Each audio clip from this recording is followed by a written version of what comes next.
Among the many viral videos that followed the attempted referendum in Catalonia, one of the most striking showed a hardened international footballer, Gerard Piqué, in tears before the cameras. Piqué, who plays at centre-back for Barcelona and the Spanish national team, vigorously defended the right to vote. He recalled the dark years of the Franco dictatorship, and lamented the return of police brutality during the referendum. It was widely assumed that he voted in favor of an independent Catalonia. Yet within 48 hours, Piqué was training with the Spanish national team alongside his Madridista, Real Madrid, teammates. The apparent paradox was echoed in the chants directed against Piqué during training sessions, which, politely translated, informed him that Spain is your nation while telling him to go back to your country. It is a paradox deeply embedded in Iberian history. In regions such as Catalonia, Galicia, and the Basque Country, simultaneous and competing loyalties have often made for uneasy bedfellows and teammates.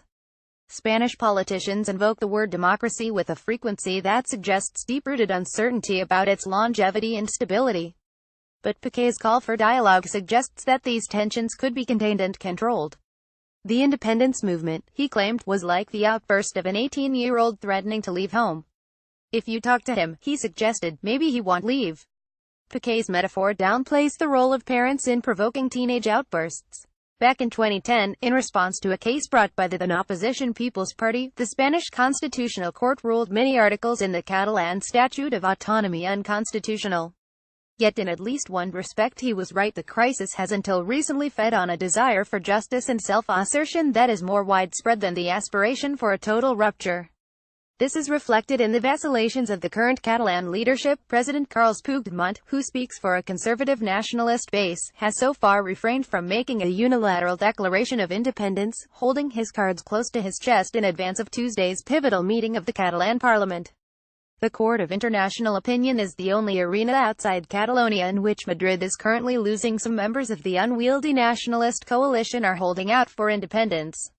But the pugilistic posturing of nationalists on both sides has polarized a Catalan population that has been generally inclined to productive resolutions of political and economic grievances.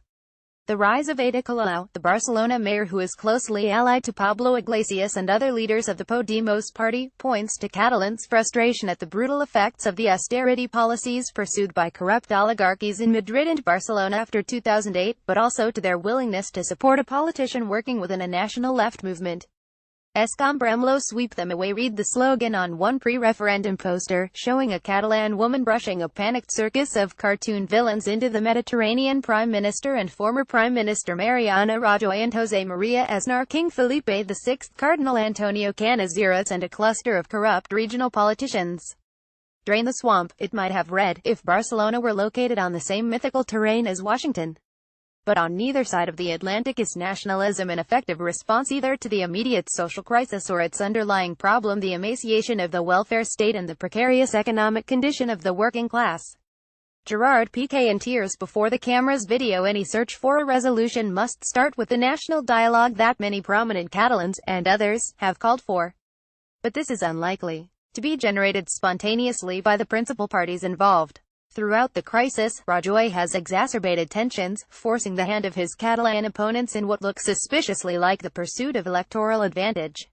Meanwhile, the signals sent by Saturday's white-shirted, pro-dialogue demonstrations have been scrambled by protests in favor of national unity, culminating in yesterday's massive anti-independence demonstration in Barcelona.